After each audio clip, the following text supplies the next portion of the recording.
ಗುರುರ್ಬ್ರಹ್ಮ ಗುರುರ್ವಿಷ್ಣು ಗುರುರ್ದೇವೋ ಮಹೇಶ್ವರಃ ಗುರು ಸಾಕ್ಷಾತ್ ಪರಬ್ರಹ್ಮ ತಸ್ಮೈ ಶ್ರೀ ಗುರವೇ ನಮಃ.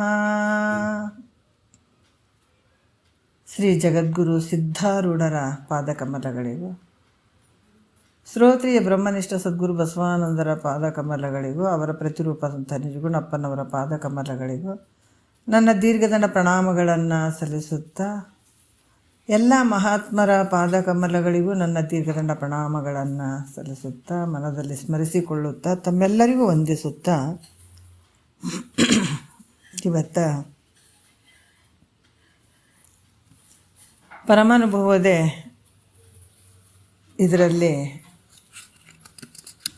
19ನೇ ಒಂದು ಸೂತ್ರವನ್ನು ನಾವು ಹೇಳಬೇಕಾಗ್ತದೆ. ಭಾಳಷ್ಟು ವಿಚಾರಗಳನ್ನು ಹೇಳ್ತಾ ಇದ್ದಾರೆ. ಈ ಭಾಳಷ್ಟು ಮೇಲ್ಮಟ್ಟದ ವಿಚಾರಗಳು. ನಾವೆಲ್ಲರೂ ಈ ವಿಚಾರಗಳನ್ನು ನಾವು ಕೇಳ್ತಾ ಇದ್ದೀವಿ ಅಂದ್ರೆ ಭಾಳಷ್ಟು ಪುಣ್ಯದ ಫಲ ಅಂತ ಅಂದ್ಕೊಳ್ಬೇಕು. ಹಿಂದೆ ಕೂಡ ಹೇಳಿದರು ಮಹಾವಾಕ್ಯದ ಅರ್ಥವನ್ನು. ಅವರು ಇದನ್ನು ತಿಳ್ಕೊಳ್ಳುವಂಥದ್ದು ಭಾಳ ಮುಖ್ಯ ಆಗ್ತದೆ. ಅದಕ್ಕೆ ಈ ಪ್ರತೀತಿ ಆಗುವಂಥ ಭೇದ ರೂಪ ಈ ಪ್ರಪಂಚ ಹೆಂಗೈತಪ್ಪ ಅಂದ್ರೆ ಕಾಲ್ಪನಿಕವಾಗಿರುವಂಥದ್ದು, ಅಂದ್ರೆ ಸತ್ಯ ಅಲ್ಲ. ಈ ಜಗತ್ತು ತೋರ್ತದಂದರೆ ಸತ್ಯ ಐತೆ ಅನ್ನೋದ್ರೆ ಇದು ಮಿಥ್ಯವಾಗಿರುವಂಥದ್ದು ಐತೆ ಇದು. ಅದಕ್ಕೆ ಅಧಿಷ್ಠಾನ ಜ್ಞಾನದಿಂದ ಯಾವಾಗ ನಮಗೆ ಜ್ಞಾನ ಆಗ್ತದೆ ಆವಾಗ ಈ ಜಗತ್ತು ಸುಳ್ಳು ಅಂತ ಅನಿಸ್ಕೊಳ್ತದೆ. ಅಲ್ಲಿವರೆಗೂ ಈ ಜಗತ್ತು ಸತ್ಯ ಅನಿಸ್ಕೊಳ್ತದೆ.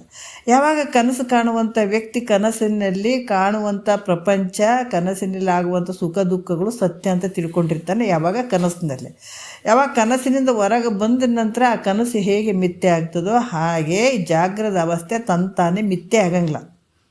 ಸ್ವಪ್ನದಾಗಿ ಇದನ್ನು ಮಿಥ್ಯೆ ಆಗ್ಬೇಕಾಗಿತ್ತಲ್ರಿ ಅಂತಂದ್ರೆ ಹಂಗಾಗಕ್ಕೆ ಬರೋಂಗಿಲ್ಲ. ಈ ಜಾಗ್ರದಲ್ಲಿ ತೋರುವಂಥ ಈ ದೃಶ್ಯವಾದಂಥ ನಾಮರೂಪದಿಂದ ಕೂಡಿದಂಥ ಈ ಜಗತ್ತು ಮಿಥ್ಯೆ ಆಗಬೇಕಾದ್ರೆ ಅಧಿಷ್ಠಾನದ ಜ್ಞಾನ ನಮಗಾಗಬೇಕು. ಆದಾಗ ಮಾತ್ರ ಈ ಜಗತ್ತು ಮಿಥ್ಯೆ ಅಂತ ಅನಿಸ್ಕೊಳ್ತದೆ. ಇದಕ್ಕೆ ಪ್ರಯತ್ನ ಭಾಳ ಮುಖ್ಯ ಆಗ್ತದೆ. ಹಾಗಾಗಿ ಇಲ್ಲಿ ಕೂಡ ಇದು ಯಾವ ರೀತಿ ನಾನು ಈ ಜ್ಞಾನದಿಂದ ಸಚ್ಚಿದಾನಂದ ಪರಬ್ರಹ್ಮ ಸ್ವರೂಪ ನಾನು ಇದ್ದೀನಿ ಅಂತ ಯಾವಾಗ ತಾನು ತಿಳ್ಕೊಳತ್ತಾನ ಆವಾಗ ನಿಶ್ಚಯವಾಗಿ ಮೋಕ್ಷ ಆಗ್ತದೆ ಅನ್ನುವಂಥ ವಿಚಾರವನ್ನು ಹಿಂದಿನ ವಿಚಾರಗಳಲ್ಲಿ ಹೇಳಿದರು. ಈಗ 19ನೇ ಒಂದು ಸೂತ್ರದಲ್ಲಿ ಭಾಳಷ್ಟು ವಿಚಾರಗಳನ್ನು ನಮ್ಗೆ ಅವ್ರು ಹೇಳುತ್ತಾರೆ. ಯಾಕಂತಂದ್ರೆ ಕೇಳುವಂಥವರ ಒಂದು ಬುದ್ಧಿಯಲ್ಲಿ ತತ್ವಮಸಿ ಈ ಮಹಾವಾಕ್ಯದ ತತ್ವಂ ಅಸಿ ಅನ್ನುವಂಥ ಈ ವಿಚಾರಗಳಲ್ಲಿ ವಾಚ್ಯಾರ್ಥ ಯಾವುದು, ಲಕ್ಷ್ಯಾರ್ಥ ಯಾವುದು ಅನ್ನುವಂಥದ್ದನ್ನು ಭಾಳ ಅದ್ಭುತವಾಗಿ ನಮಗೆ ತಿಳಿಸ್ಕೊಡ್ತಾರೆ ಅವರು. ಈ 19ನೇ ಸೂತ್ರದಲ್ಲಿ ಹೇಳ್ತಾರೆ, ಆ ತತ್ವಮಸಿ ಎಂಬ ವಾಕ್ಯದ ಅರ್ಥವನ್ನು ನೀನು ಈ ತೆರೆದಿಂದ ಅರಿಯುವುದು ನೀರೇ ಅಂತ ಹೇಳ್ತಾರೆ ಅವರು.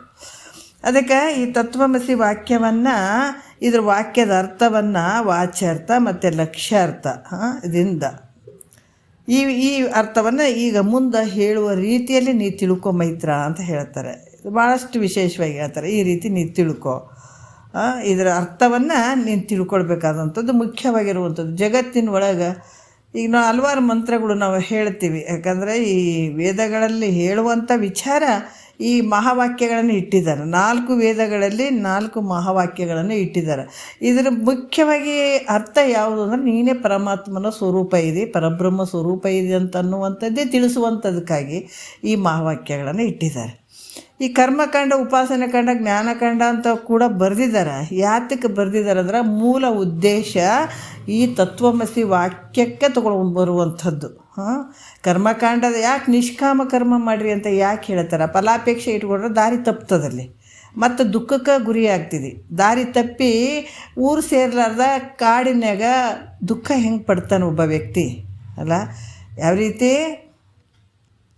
ಆವಾಗ ಹಿಂದೆ ಒಂದು ಸಲ ಆಯಿತು ನೋಡ್ರಿ, ಶ್ರೀಶೈಲಕ್ಕೆ ಹೋಗ್ಬೇಕಾದಾಗ ದಾರಿ ನಡೀತಾ ಹೋಗಬೇಕಾದಾಗ ಕಾಡಿನಲ್ಲಿ ಹೋಗ್ಬಿಟ್ಟಾಗ ದಾರಿ ಸಿಗಲಿಲ್ಲ. ಸುಮಾರು ಜನ ಆಯಿತು, ಎಲ್ಲಿ ಸಿಗಲಿಲ್ಲ, ಊಟಕ್ಕಿಲ್ಲ, ನೀರಿಲ್ಲ, ಏನೂ ಇಲ್ಲ. ಏನು ಮಾಡೋದು? ಅವಾಗ ಸತ್ತು ಹೋಗೋಂಥ ಪರಿಸ್ಥಿತಿ ಆಯಿತು. ಆವಾಗ ಮೊನ್ನೆ ಈ ಸ್ವಲ್ಪ ವರ್ಷಗಳಿಂದ ನಡೆದಂಥದ್ದು. ಆವಾಗ ಎಲ್ಲ ಮೊಬೈಲು ನೆಟ್ವರ್ಕು ಕೂಡ ಬರ್ತಾಯಿಲ್ಲ ಅಲ್ಲಿ.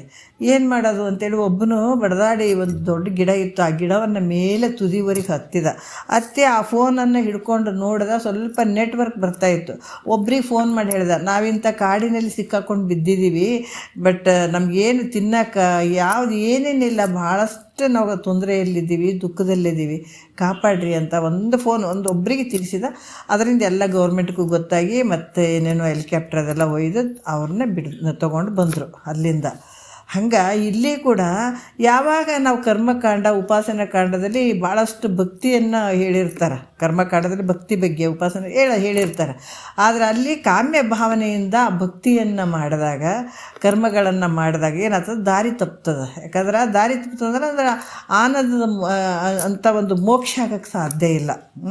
ಹಾಗಾಗಿ ಮತ್ತೆ ತಿರ್ಗ ಪುನರಪಿ ಜನನ ಪುನರಪಿ ಮರಣಂ, ಈ ರೀತಿ ದುಃಖಕ್ಕೆ ಒಳಗಾಗಬೇಕಾಗ್ತದೆ. ಅದಕ್ಕಾಗಿ ಅಲ್ಲಿ ಕಾಮ್ಯ ಭಾವನೆಯಿಂದ ಈ ಒಂದು ಕರ್ಮಗಳನ್ನು ಮಾಡುವಂಥದ್ದು ಯೋಗ್ಯ ಅಲ್ಲ, ಭಕ್ತಿ ಮಾಡುವಂಥದ್ದು ಯೋಗ್ಯ ಅಲ್ಲ. ನಿಷ್ಕಾಮ ಕರ್ಮದಿಂದ ಮಾಡಬೇಕಾದಂಥದ್ದು ಬಹಳ ಮುಖ್ಯ ಆಗ್ತದೆ. ಅದರಿಂದ ಯಾವಾಗ ನಿಷ್ಕಾಮ ಕರ್ಮ ಮಾಡೋದ್ರಿಂದ ಏನಾಗ್ತದೆ? ಮತ್ತು ತಿರ್ಗ ಮುಂದೆ ನಿನಗೆ ಜ್ಞಾನಕ್ಕೆ ದಾರಿ ಸಿಗ್ತದೆ. ನಿಷ್ಕಾಮ ಕರ್ಮ ಮಾಡೋದ್ರಿಂದ ನಮಗೆ ಪುಣ್ಯ ಏನು ಮೋಕ್ಷ ಆಯ್ತಂತ ಕುಂದ್ರಂಗಿಲ್ಲ. ಇಲ್ಲರಿ ನಮ್ಗೆ ಯಾವ ಫಲಾಪೇಕ್ಷೆ ಇಲ್ಲ, ಆದರೂ ಭಕ್ತಿ ಮಾಡ್ತಾಯಿದ್ವಿ, ಕರ್ಮಗಳನ್ನು ಮಾಡ್ತಾಯಿದ್ವಿ, ಭಕ್ತಿ ಮಾಡ್ತಾಯಿದ್ದೀವಿ ಅಂದರೆ ಅಲ್ಲಿ ಮೋಕ್ಷ ಆಗ್ತದಂತ ಕುಂದ್ರಂಗಿಲ್ಲ. ಮತ್ತು ತಿರ್ಗಾ ಮುಂದೆ ದಾರಿ ಸಿಗ್ತದೆ. ದಾರಿ ಸಿಕ್ಕಾಗ ಮತ್ತೆ ಕ್ರಮೇಣ ಮುಂದಕ್ಕೆ ಹೋಗ್ಬೇಕು. ಸದ್ಗುರುವಿನ ಒಂದು ವಾಕ್ಯಗಳನ್ನು ಕೇಳುವಂಥದ್ದು, ಸದ್ಗುರುವಿನ ಪಾದಕ್ಕೆ ಶರಣಾಗತನಾಗಿ ಸೇವಾದಿಗಳನ್ನು ಮಾಡಿ ಈ ಮೋಕ್ಷವನ್ನು ಪಡ್ಕೊಳ್ಳಿಕ್ಕೆ ಸಾಧ್ಯ ಆಗ್ತದೆ. ಮತ್ತು ಅಲ್ಲೇ ನಿಷ್ಕಾಮ ಕರ್ಮ ಮಾಡ್ತೀವಿ ಅಂತ ಅಲ್ಲಿ ಕುಂತು ಅಲ್ಲೇ ಮೋಕ್ಷ ಆಗ್ತದಂತ ಬಯಸುವಂಥದ್ದಲ್ಲ. ಹಾಗಾಗಿ ಇಂಥ ಒಂದು ಈ ಕರ್ಮ ಉಪಾಸನೆಗಳು ಹೇಳಿದ್ದು ಯಾತಕ್ಕೆ ಇಷ್ಟೆಲ್ಲ ಬರ್ಕೊಂಡು ಬರ್ತಾರಂದ್ರೆ, ನೀ ಹಂತವಾಗಿ ಒಂದೇ ಸಲಕ್ಕೆ ಮ್ಯಾಲೆ ಹತ್ತಕ್ಕಾಗಂಗಿಲ್ಲ, ಹಂತವಾಗಿ ಬರಬೇಕಾಗ್ತದಲ್ಲ. ಹಾಗಾಗಿ ಈ ಉದ್ದೇಶ ಏನು? ನೀನೇ ಪರಬ್ರಹ್ಮ ಸ್ವರೂಪ ಇದೆ ಅಂತ ನಿನ್ನಲ್ಲಿರುವಂಥ ಅಜ್ಞಾನದ ಬೇರುಗಳನ್ನು ಬುಡ ಸಮೇತ ಕಿತ್ತಿ ಒಗೆಯೋದಕ್ಕಾಗಿ ಈ ಕರ್ಮ ಉಪಾಸನೆ ಹಂತವಾಗಿ ಜ್ಞಾನಕ್ಕೆ ತೊಗೊಂಡು ಬರುವಂಥದ್ದು. ಈ ಜ್ಞಾನಕ್ಕೆ ಬಂದಾಗ ಅಲ್ಲಿ ಹೇಳ್ತಾರೆ, ಏನು ಹೇಳ್ತಾರೆ? ತತ್ವಮಸಿ ವಾಕ್ಯ ಹೇಳ್ತಾರೆ. ಎಲ್ಲಿ ನಿಗಮ ಭಾಗದಲ್ಲಿ ಹೇಳುವಂಥ ವಿಚಾರ ಇವು. ಆಗಮದಲ್ಲಿ ಹೇಳಿದಂಥದ್ದು ಕರ್ಮ ಉಪಾಸನೆಗಳ ಬಗ್ಗೆ ಬರ್ಕೊಂಡು ಬಂದಿರ್ತಾರೆ. ಇಲ್ಲಿ ನಿಗಮದಲ್ಲಿ ಹೇಳಿದಂಥದ್ದು ಜ್ಞಾನದ ಬಗ್ಗೆ. ಅಲ್ಲೇನಿಲ್ಲ, ಎಲ್ಲ ಮುಗಿದ್ಬಿಟ್ಟಾವೆ, ಹಂತಗಳು ಮುಗಿದಿದ್ದಾವೆ. ಅಲ್ಲಿ ಎಲ್ಲ ಒಂದು ಕರ್ಮಗಳು ಮುಗಿದು ಭಕ್ತಿ ಎಲ್ಲ ಮೇಲ್ಮಟ್ಟಕ್ಕೆ ತೊಗೊಂಡು ಬಂದು ಇಲ್ಲಿ ಕೂಡ ಭಾಳಷ್ಟು ಅದ್ಭುತವಾಗಿ ಕೆಲವು ವಿಚಾರಗಳನ್ನು ಹೇಳ್ತಾರೆ. ಯಾತಕ್ಕೆ ಹೇಳ್ತಾರೆ ಅಂದರೆ, ಅದಕ್ಕೆ ಹಿಂದೆ ಕೂಡ ಹೇಳಿದರು, ಈ ಹಿಂದಿನ ಒಂದು ಯಾವುದು ಜ್ಞಾನಕ್ಕಿಂತ ಮುಂಚೆ ಇರುವಂಥ ಭಕ್ತಿ ಬೇರೆ, ಜ್ಞಾನೋತ್ತರ ಕಾಲದಲ್ಲಿ ಆಗುವಂಥ ಭಕ್ತಿ ಬೇರೆ ಅನ್ನುವಂಥದ್ದು. ಅದಕ್ಕೆ ಸರ್ವವೆಲ್ಲವನ್ನು ಚಿದಾತ್ಮ ಭಾವನೆಗಂಡು ಸರ್ವ ಸಮತ್ವದಿಂದಿರೇ ಭಕ್ತಿ ಅಂತ ಹೇಳಿದ್ರು. ಎಲ್ಲ ಕಡೆ ಎಂಥ ಭಕ್ತಿ ಅಂದ್ರೆ ಎಲ್ಲ ಕಡೆನೇ ಸಚ್ಚಿದಾನಂದ ಪರಬ್ರಹ್ಮ ಸ್ವರೂಪ ಇದ್ದಾನೆ, ಆ ಸ್ವರೂಪನೇ ನಾನಿದ್ದೀನಿ ಅಂತ ಎತ್ತ ನೋಡಿದಡತ್ತ ನಿನ್ನ ಕಾಣುವಂಥದ್ದು, ಪರಬ್ರಹ್ಮನ ಸ್ವರೂಪವನ್ನು, ನನ್ನ ಸ್ವರೂಪವನ್ನೇ ಕಾಣುವಂಥದ್ದು. ಈ ರೀತಿ ಸರ್ವ ಸಮತ್ವದಿಂದ ಏನು ನಮ್ಮ ಭಾವ ಇರ್ತದ ಅದು ನಿಜವಾದ ಭಕ್ತಿ ಅಂತ ಹೇಳ್ತಾರೆ. ಈ ರೀತಿ ಮತ್ತೆ ಜ್ಞಾನ ಆದಮೇಲೆ ತೊಗೊಳುತ್ತೆ. ಯಾಕೆ ನೀನು ನೋಡುವಂಥದ್ದು ಎಲ್ಲನೂ ಈ ಕನ್ನಡಕ ಹಾಕ್ಕೊಂಡಿರ್ತೀವಿ, ಎಲ್ಲ ಕಡೆ ತಂಪು ಕಾಣಿಸ್ತದೆ, ಅದು ಕೂಲಿಂಗ್ ಗ್ಲಾಸ್ ಹಾಕ್ಕೊಂಡ್ರೆ ತಂಪು ಅನಿಸ್ತದೆ.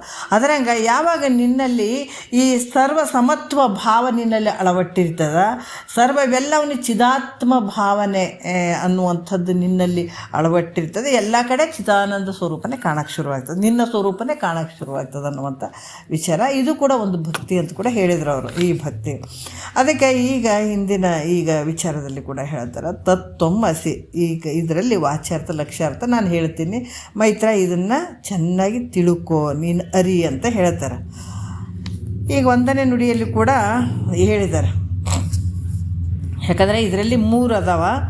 ಈ ಪದನಲ್ಲಿ 3 ಪರಾತ್ಮರೈಕ್ಯವೇಯದ ಕೊದವಿದ ಅರ್ಥಗಳಂಥವು ಮತ್ತೆ ಸುದತಿ ರನ್ನಳೆ ವಾಚ್ಯ ಲಕ್ಷ್ಯವೆಂದೆ ಇದರ ಅಂದವಿಂತೆಂದು ತಿಳಿಪೇಳುವೆ ಅಂತ ಹೇಳ್ತಾರೆ. ಏನಂದರೆ ಸುದತಿ ರನ್ನಳೆ ಅಂದರೆ ಸ್ತ್ರೀ ರತ್ನಗಳೇ ಅಂತ ಪೈತರಿ ದೇವಿಗೆ ವರ್ಣನೆ ಮಾಡ್ತಾರೆ. ಪದನು 3 ಅಂತಂದ್ರೆ 3 ಪದಗಳು ಅದಾವೆ ಇದ್ರಾಗ. ಅದಕ್ಕೆ ಅಂದರೆ ಈ ವಾಕ್ಯಕ್ಕೆ ಅಂದರೆ ಪರಾತ್ಮರೈಕ್ಯವೇ ಅಂತಂದ್ರೆ ಇಲ್ಲಿ ಪರಮಾತ್ಮ ಜೀವಾತ್ಮರ ಅಭೇದದಿಂದ ಇರುವಂಥದ್ದು. ಒದವಿದ, ಅದಕ್ಕೆ ಒದವಿದ ಪ್ರಾಪ್ತಗಳಾದಂಥ ಅರ್ಥಗಳು, ಪರಾತ್ಮರ ಐಕ್ಯವೇ ಒದವಿದ ಅರ್ಥಗಳ. ಮತ್ತೆ ನೋಡ್ರಿ ಹೇಳ್ತಾರೆ ಇಲ್ಲಿ ಅಂಥವು ಅಂದರೆ ಅವುಗಳ ವಾಚ್ಯ ಲಕ್ಷ್ಯಗಳೆಂದು, ಅಂದರೆ ವಾಚ್ಯಾರ್ಥ ಮತ್ತು ಲಕ್ಷ್ಯಾರ್ಥಗಳು. ಮತ್ತು ಇಲ್ಲಿ ಕೂಡ ಹೇಳ್ತಾರೆ ಇತ್ತೆನರಂ ಅಂದರೆ 2 ಪ್ರಕಾರವಾಗಿರುವಂಥದ್ದು, ಇತ್ತೆರನಂ. ಮತ್ತು ಇದರ ಅಂದವು ಅಂದರೆ ಈ ಅರ್ಥದ ಸ್ವರೂಪ ಇಂತೆಂದು ತಿಳಿಪೇಳ್ವೆ ಅಂತ ಇಲ್ಲಿ ಕೂಡ ಹೇಳ್ತಾರೆ. ಏನು ಹೇಳ್ತಾರ ಅಂದ್ರೆ ಈ ವಾಕ್ಯದಲ್ಲಿ ತತ್ವಂ ಅಸಿ ಅನ್ನುವಂಥ 3 ಪದಗಳದಾವ. ಇಲ್ಲಿ ಶಿವ ಜೀವ ಮತ್ತು ಐಕ್ಯ ಅನ್ನುವಂಥದ್ದು, ಇಬ್ಬರ ಐಕ್ಯ, ಈ ರೀತಿ 3 ಇರುವಂಥದ್ದು ವಾಚ್ಯಾರ್ಥ ಲಕ್ಷ್ಯಾರ್ಥ ಅನ್ನುವಂಥದ್ದು ಇಂದಿನ ವಿಚಾರದಲ್ಲಿ ಹೇಳಿದ್ದಾರೆ. ಮೊದಲು ತೊಂಪದದ ವಾಚ್ಯಾರ್ಥವನ್ನು ಹೇಳಿದ್ದಾರೆ ಅವರು. ಇಲ್ಲಿ ಕೂಡ ಏನು ಹೇಳ್ತಾರೆ, ತೊಂಪದದ ವಾಚ್ಯಾರ್ಥದಲ್ಲಿ ಶರೀರ, ಇಂದ್ರಿಯ, ಪ್ರಾಣ, ಏನು ಮನಸ್ಸು ಇವೇನು ಅದಾವ ಇವೆಲ್ಲ ಈ ದೃಶ್ಯಗಳು ತಾನೆಂದು ಅವುಗಳ ಧರ್ಮಗಳಾದ ಜನನ ಮರಣಾದಿಗಳೊಡನೆ ಕೂಡಿಕೊಂಡು, ಯಾಕಂದರೆ ಇವುಗಳಲ್ಲಿ ತಾಧ್ಯಾತ್ಮ ಭಾವ ಹೊಂದುವಂಥದ್ದು. ನಾವು ಹುಟ್ಟಿದೆ, ನಾನು ಸತ್ಯ, ನನಗೆ ರೋಗ ಬಂತು, ನನಗೆ ಹಸಿವಾಯಿತು, ನನಗೆ ಏನು ಇಂದ್ರಿಯಗಳು ಧರ್ಮಗಳು ಏನದಾವೆ ಎಲ್ಲ ತನ್ನಲ್ಲೇ ಆರೋಪ ಮಾಡ್ಕೊಡುವಂಥದ್ದು, ನನಗೆ ಆಗ್ಯದ ಅಂತ ಕೂಡುವಂಥದ್ದು. ಈ ದುಃಖ ನನಗೆ ಆಯಿತು, ಈ ಕಣ್ಣು ಕಾಣ್ತಾ ಇಲ್ಲ, ಈ ಕುರುಡುತನ ನನಗೆ ಐತಿ, ಕಿವುಡುತನ ನನಗೆ ಐತೆ, ರೋಗ ನನಗೆ ಐತೆ, ಬರೀ ಈ ರೀತಿ ಆರೋಪ ಮಾಡ್ಕೊಡುವಂಥದ್ದು. ಇದಕ್ಕೆ ತೊಂಪದದ ಇದೆಲ್ಲದಕ್ಕೆ ಈ ದುಃಖಗಳಿಗೆ ಕಾರಣವಾಗಿರುವಂಥವ್ನು ಯಾರು ಅಂದರೆ ಇವೆಲ್ಲ ತನಗೆ ಅಂತ ತಿಳಿಯುವಂಥವ್ನು ಯಾರು ಅಂದರೆ ಈ ಜೀವನೇ ತೊಂಪದಕ್ಕೆ ವಾಚ್ಯಾರ್ಥನಾಗಿರುವಂಥವನು. ತೊಂಪದಕ್ಕೆ ವಾಚ್ಯಾರ್ಥ ಲೆಕ್ಕದಾಗ ಈತನೇ ಇದಕ್ಕೆ ಕಾರಣ ಆಗಿರುವಂಥವನು ಅಂತ ಹೇಳ್ತಾರೆ. ಮತ್ತು ತೊಂಪದದ ಲಕ್ಷ್ಯಾರ್ಥ ಹೆಂಗ್ರಿ, ಅದೇ ಇದು ಹೊರಗಡೆ ವಾಚ್ಯಾರ್ಥ ಅಂದ್ರೆ ಹೊರಗಡೆದ್ದು ಹೇಳುವಂಥದ್ದು. ಇದು ನಮ್ಮ ಒಳಗಡೆ ಹೆಂಗೆ ತಿಳ್ಕೊಳ್ಬೇಕು, ತೊಂಪದ ನಮ್ಮೊಳಗಡೆ ಹೆಂಗೈತಿ ಅಂತಂದ್ರೆ ಅವ್ರು ಹೇಳ್ತಾರೆ, ಮೊದಲು ಚಿಜ್ಜಡವೆನಿಸಿದ ಜೀವಹಂತೆಯ ಮುದವ ಸುಖಾದಿ ತನ್ನೆಡೆಗೆಂದು ಪದವಿಡದ ಅವಿಕಾರಿ ತುದಿಯ ಕೂಟಸ್ಥಾತ್ಮವದು ತೊಂಪದಕ್ಕೆ ಲಕ್ಷ್ಯವಾದ ಅರ್ಥ ಅಂತ ಹೇಳ್ತಾರೆ ಅವರು. ಮೊದಲು ಅಂದರೆ ಪ್ರಥಮದಲ್ಲಿ ಚಿಜ್ಜಡವೆನಿಸಿದ ಅಂದರೆ ಜಡ ಮತ್ತು ಚೇತನಾತ್ಮಕವಾದಂಥ ಜೀವ ಸಂಬಂಧವಾಗಿರುವಂಥದ್ದು. ಅಹಂಕಾರ ಅಂದರೆ ಜೀವ ಸಂಬಂಧವಾದಂಥ ಅಹಂಕಾರ. ಇಲ್ಲಿ ಕೂಡ ಹೇಳ್ತಾರೆ ಅಹಂಕಾರ ಹೆಂಗೈತೆ ಅಂತಂದ್ರೆ ಅಹಂಕಾರಕ್ಕೆ ಅಧಿಷ್ಠಾನವಾಗಿರುವಂಥದ್ದು ಯಾವುದಂದ್ರೆ ಪ್ರತ್ಯೇಗಾತ್ಮ.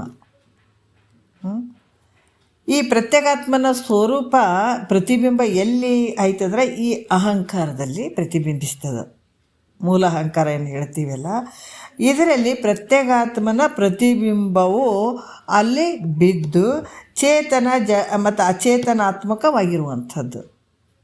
ಯಾವುದು ಪ್ರತ್ಯೇಗಾತ್ಮನ ಸ್ವರೂಪ ಅಹಂಕಾರದಲ್ಲಿ ಪ್ರತಿಬಿಂಬಿಸಿ ಅಚೇತನಾತ್ಮಕವಾಗಿರುವಂಥದ್ದು. ಇದಕ್ಕೆ ಕಾರಣ ಅದಕ್ಕೆ ಅಹಂಕಾರವು ತನಗೆ ಅಧಿಷ್ಠಾನವಾಗಿರುವ ಪ್ರತ್ಯೇಗಾತ್ಮ ಪ್ರತಿಬಿಂಬದಿಂದ ಕೂಡಿರುವ ಕಾರಣ ಇಲ್ಲೇನಾಗ್ತದೆ ಅಚೇತನಾತ್ಮಕವಾಗಿರುವಂಥದ್ದು. ಅದರಲ್ಲಿ ಏನಾಗ್ತದೆ ಇಷ್ಟ ಬುದ್ಧಿಯಿಂದ ಸುಖವು, ನಮಗೇನಾದರೂ ವಸ್ತು ದೊರೀತು, ನಮ್ಗೆ ಇಷ್ಟ ಇತ್ತು ಅಂದ್ರೆ ಅಲ್ಲಿ ಸುಖ ಅನ್ನಿಸ್ತದೆ. ನಮಗದು ಸರಿ ಅನ್ನಿಸ್ತಿದ್ರೆ ಅನಿಷ್ಟ ಬುದ್ಧಿಯಿಂದ ಏನಾಗ್ತದೆ ಅದು ದುಃಖ ಆಗ್ತದೆ. ಅದು ನಮಗೆ ಸರಿ ಇಲ್ಲ ಅಂತ ಅನಿಸಿದ್ರೆ ಅದು ಯಾವಾಗ ಅಂತಂದರೆ ಇದು ಇಷ್ಟ ಬುದ್ಧಿಯಿಂದ ಸುಖ ಅನ್ನಿಸ್ತದೆ, ಅನಿಷ್ಟ ಬುದ್ಧಿಯಿಂದ ದುಃಖ ಅನ್ನಿಸ್ತದೆ. ಅದು ಬೇಡ ಆಗಿತ್ತಂದ್ರೆ ನಮಗೆ ದುಃಖ ಅನ್ನಿಸ್ತದೆ, ಬೇಕಾಗಿತ್ತಂದ್ರೆ ಸುಖ ಅನ್ನಿಸ್ತದೆ. ಅದಕ್ಕೆ ಅಹಂಕಾರ ವಿಶಿಷ್ಟ ಚೇತನದಲ್ಲಿ ತೋರಿದಂಥ ಸುಖ ದುಃಖ ಇವೇನದ ಇವು ಅಹಂಕಾರಕ್ಕೆ ಅದಾವ. ಯಾಕಂದ್ರೆ ಅಹಂಕಾರದಲ್ಲಿ ಈ ಪ್ರತ್ಯೇಗಾತ್ಮನ ಪ್ರತಿಬಿಂಬ ಪ್ರತಿಬಿಂಬ ಬಿತ್ತು. ಅಲ್ಲಿ ಬಿದ್ದಾಗ ಅಲ್ಲಿ ತೋರಿದಂತಹ ಒಂದು ಸುಖ ದುಃಖ ಏನದ ಇವು ಅಹಂಕಾರಕ್ಕೆ ಇರುವಂಥದ್ದು. ಮತ್ತು ಈ ಸಾಕ್ಷಿಯಾದಂಥ ಪ್ರತ್ಯೇಗಾತ್ಮ ಸ್ವರೂಪ ಏನದನ ಆತೆಗ ಇಲ್ಲಿ ಪ್ರತ್ಯೇಗಾತ್ಮ ಸ್ವರೂಪ ದದಿಯಂತೆ ರೂಪಾಂತರ ಹೊಂದುವಂಥವನ್ನಲ್ಲ. ಈಗ ಹಾಲು ಕಾಯಿಸ್ತೀವಿ, ಅದಕ್ಕೆ ಸ್ವಲ್ಪ ನಾವು ಹೆಪ್ಪಾಕಿದಾಗ ಮೊಸರು ಆಗ್ತದೆ, ಮೊಸರುಗಿ ಮಜ್ಜಿಗೆ ಆಗ್ತವೆ, ಬೆಣ್ಣೆ ಆಗ್ತದೆ, ನಾನಾ ರೀತಿ ರೂಪಾಂತರ ಹೊಂದುತ್ತದೆ. ಅದ್ರಂಗೆ ಸಾಕ್ಷಿಯಾದಂಥ ಪ್ರತ್ಯೇಗಾತ್ಮ ಈ ಈ ಪ್ರತ್ಯೇಗಾತ್ಮನ ಸ್ವರೂಪ ಈ ಹಾಲಿನಾಗ ರೂಪಾಂತರ ಹೊಂದುವಂಥವನ್ನದೇನೇನು ಅಂತಂದ್ರೆ ಹೊಂದಂಗಿಲ್ಲ. ರೂಪಾಂತರ ಹೊಂದಂಗಿಲ್ಲದ. ಅದರಿಂದ ಹೆಂಗದನ್ನು ಅವಿಕಾರ್ಯದಿಂದ ಕೂಡಿದಾನ, ವಿಕಾರಿ ಅಲ್ಲ, ಅವಿಕಾರಿ. ಅದಕ್ಕೆ ಹೇಳ್ತಾರೆ ಪದವಿಡದ ಅವಿಕಾರಿ ತುದಿಯ ಕೂಟಸ್ಥ ಆತ್ಮವದು ತೊಂಪದಕ್ಕೆ ಲಕ್ಷ್ಯಾರ್ಥವ ಅಂತ ಹೇಳ್ತಾರೆ ನೋಡ್ರಿ.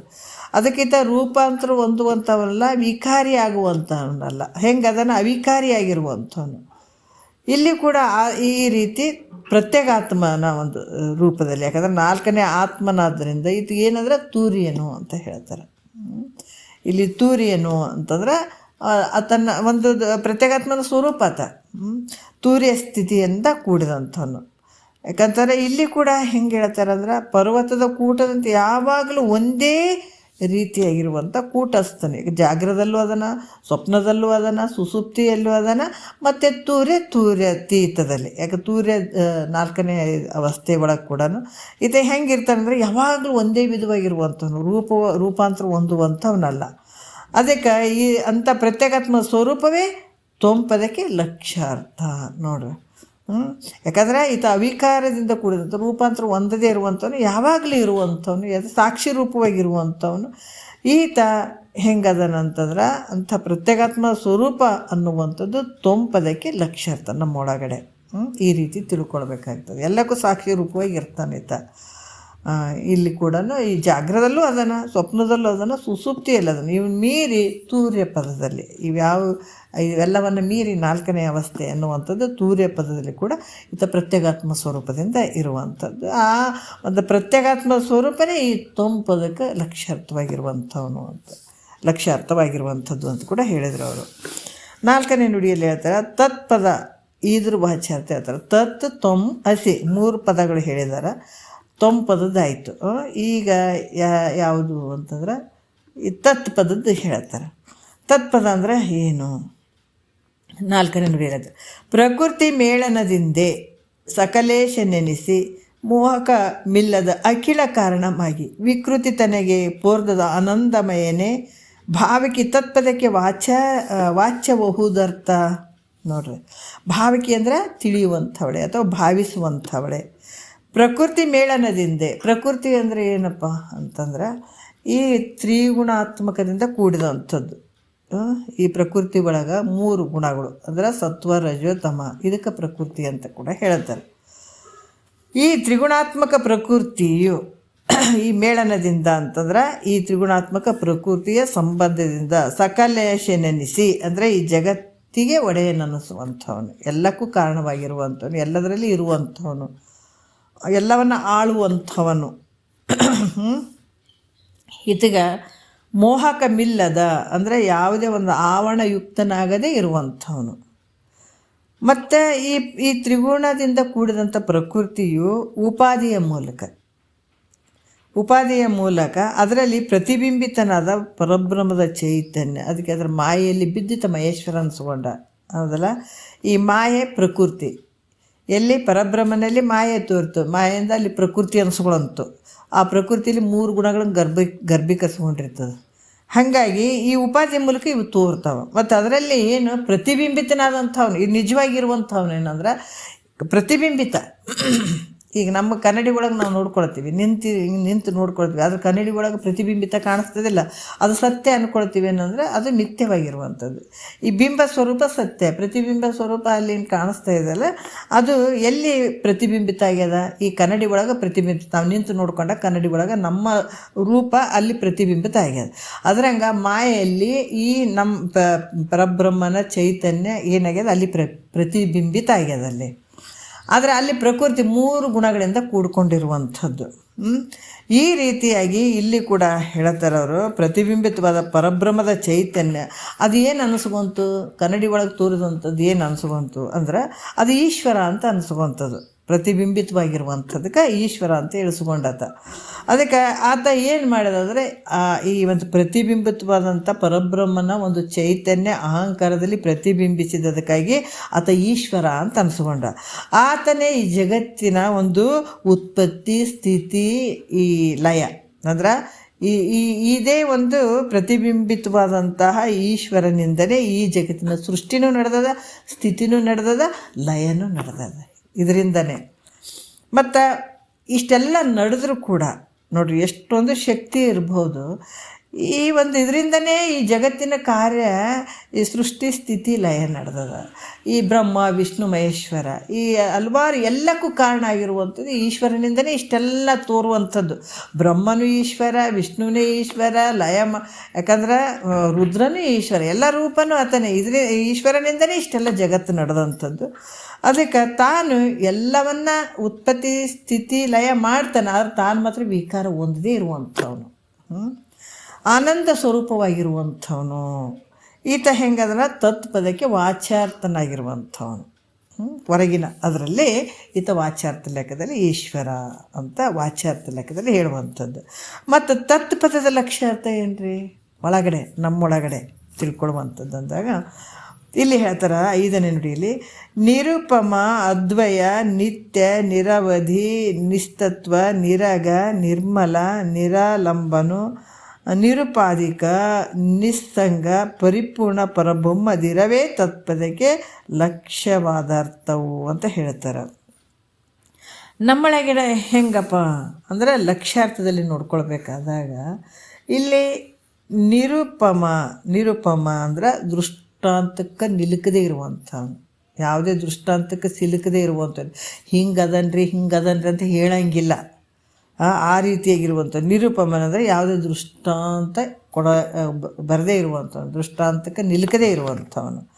ಅದ್ವಯ ನೋಡ್ರಿ, ನಿರುಪಮನು ಅದ್ವಯ 2, ನಿತ್ಯ 3, ನಿರವಧಿ 4, ನಿತ್ಯತ್ವ 5, ನಿರಗ 6, ನಿರ್ಮಲ 7, ನಿರಾಲಂಬ 8, ನಿರುಪಾಧಿ 9, ನಿಸ್ಸಂಗ 10, ಪರಿಪೂರ್ಣ 11 ಪರಬ್ರಹ್ಮ. ನೋಡ್ರಿ 11 ಶಬ್ದಗಳು. ಅದಕ್ಕೆ ತಾತವ್ರು ಪದೇ ಹೇಳ್ತಿದ್ರು, ನಿಜಗೊಂಡ್ರು ಅವರು ಮನೆತನದಲ್ಲಿ ಶ್ರೀಮಂತರು, ಜ್ಞಾನದಲ್ಲೂ ಶ್ರೀಮಂತರು, ಶಬ್ದಗಳಲ್ಲೂ ಶ್ರೀಮಂತರು, ವಾಕ್ಯದಲ್ಲೂ ಶ್ರೀಮಂತರು, ಹಿಂಗೆಲ್ಲ ತುಂಬ ಹೇಳ್ತಿದ್ರು ಅವರು. ಅಂಥ ಶ್ರೀಮಂತರು ಎಲ್ಲದರಲ್ಲಿ ಅವರ ಒಂದು ವಾಕ್ಯಗಳು ನೋಡ್ರಿ, ಒಂದು 10 ಶಬ್ದಗಳು ಬರ್ದಾರೆ ಒಂದಕ್ಕೆ. ಅಂದ್ರೆ ಎಂಥ ಒಂದು ಜ್ಞಾನವಂತರು ಇರ್ಬೋದು, ಎಂಥ ಒಂದು ಶಬ್ದದಲ್ಲಿ ಶ್ರೀಮಂತರವರು, ಅಂಥ ಒಂದು ವಿಚಾರ ನಿಜಗೊಂಡ್ರದು. ನಿರುಪಮ ಅಂದರೆ ದೃಷ್ಟಾಂತ ರಹಿತನು. ಅದ್ವಯ ಅಂದರೆ ಒಬ್ಬನೇ, ಒಂದೇ ಇರುವಂಥದ್ದು. ಆಮೇಲೆ ನಿತ್ಯ ಅಂದ್ರೆ ಯಾವಾಗಲಿರುವಂಥದ್ದು. ಅಭಾವ ಇಲ್ಲದವನು ಅಂದ್ರೆ ಜಾಗ್ರದಲ್ಲಿ ಇದ್ದಾನ, ಸ್ವಪ್ನದಲ್ಲಿಲ್ಲನಂಗಿಲ್ಲ, ಸ್ವಪ್ನದಲ್ಲಿದ್ದಾನ, ಸುಸುಪ್ತಿಯಲ್ಲಿ ಇಲ್ಲನಂಗಿಲ್ಲ, ಆವಾಗಿದ್ದಾನೆ ನಿನ್ನಿದ್ದ ಇವತ್ತಿಲ್ಲನಂಗಿಲ್ಲ, ಇವತ್ತಿದ್ದ ನಾಳೆ ಇಲ್ಲನಂಗಿಲ್ಲ, ಮೊದಲು ಜನ್ಮದಾಗಿದ್ದ ಈಗಿಲ್ಲನಂಗಿಲ್ಲ, ಈ ಜನ್ಮದಲ್ಲಿ ಮುಂದಿನ ಜನ್ಮದಾಗ ಅದನಂದ್ರೆ ಇಲ್ಲ, ಯಾವಾಗಲೂ ಇರುವಂಥದ್ದು. ಆವಾಗೂ ಅದಾನೆ, ಈಗೂ ಅದಾನೆ, ಮುಂದೂ ಇರ್ತಾನೆ, ನಿತ್ಯವಾಗಿರುವಂಥದ್ದು. ನಿರವಧಿ ಅಂದರೆ ಸೀಮೆ ಇಲ್ಲದವನು ಅಂದರೆ ಇಷ್ಟಿಷ್ಟು ಸೀಮೆ ಐತೇನ್ರಿ, ಅವಧಿ ಐತೇನ್ರಿ, ಅಳತೆ ಐತೇನ್ರಿ ಅಂದ್ರೆ ಇಲ್ಲ, ಇರದೇ ಇರುವಂಥದ್ದು. ನಿಸ್ತತ್ವ ಅಂದರೆ ಒಂದು ಪದಾರ್ಥ ರೂಪದಿಂದ ನೋಡೋಕ್ಕೆ ಸಾಧ್ಯ ಅದನ್ನು, ಒಂದು ವಸ್ತುವಿನ ಆಕಾರದಿಂದ ನೋಡ್ಲಿಕ್ಕೆ ಸಾಧ್ಯ ಆಗ್ತದೆ, ಇಂಥದ್ರಿಂದ ನೋಡೋಕ್ಕೆ ಸಾಧ್ಯ ಆಗ್ತದಪ್ಪ ಅಂತ ಹೇಳೋಕ್ಕೆ ಸಾಧ್ಯ ಇದ್ದಾನೆ. ಪರಬ್ರಹ್ಮನ ಸ್ವರೂಪವನ್ನು ಇಂಥ ಒಂದು ವಸ್ತುವಿನಿಂದ ನೋಡ್ತೀನಿ ಅಂತ ಅನ್ನೋಕ್ಕೆ ಸಾಧ್ಯ ಇದ್ದಾನೆ ಅಂದರೆ ಇಲ್ಲ. ಅದಕ್ಕೆ ನಿಸ್ತತ್ವ ಅಂತ ಕೂಡ ಹೇಳ್ತಾರೆ. ಮತ್ತು ನಿರಗ ಅಂದರೆ ಪಾಪ ರಹಿತನು, ಯಾವ ಪಾಪಗಳು ಆತಗಿಲ್ಲ, ಇರದೇ ಇರುವಂಥವನು. ನಿರ್ಮಲ ಅಂತಂದ್ರೆ ಇಲ್ಲೇನು ಹೇಳ್ತಾರೆ, ಅವಿದ್ಯೆ ಮಲರಹಿತನು, ಯಾವುದೇ ಒಂದು ಮಲ ಇರದೇ ಇರುವಂಥವನು, ಯಾವ ದೋಷಗಳು ಇರದೇ ಇರುವಂಥವನು, ಪರಿಶುದ್ಧವಾಗಿರುವಂಥವನು. ನಿರಾಲಂಬನ ಅಂದ್ರೆ ಆಶ್ರಯವಿಲ್ಲದವನು, ಈತಿಗೆ ಯಾರೇನ ಆಶ್ರಯ ಐತೇನೆ ಈತಿಗ ಅಂದರೆ ಇಲ್ಲ. ಸ್ವಯಂ ಜ್ಯೋತಿ ಅದು. ಯಾರು ಇನ್ನೊಬ್ಬರು ಆಶ್ರಯ ಪಡ್ಕೊಂಡು ಅದಾನೇನ್ರಿ, ಇನ್ನೊಬ್ರದ್ದು ಏನಾರ ಬೆಳಕು ತೊಗೊಂಡು ಅದಾನೇನ್ರಿ, ಇನ್ನೊಬ್ರದ್ದು ಏನಾರ ಇದು ತೊಗೊಂಡಾತ ಬೆಳಗ್ತಾನೆ, ಏನಿಲ್ಲ ಆತ ಸ್ವಯಂ ಜ್ಯೋತಿ ಆತ.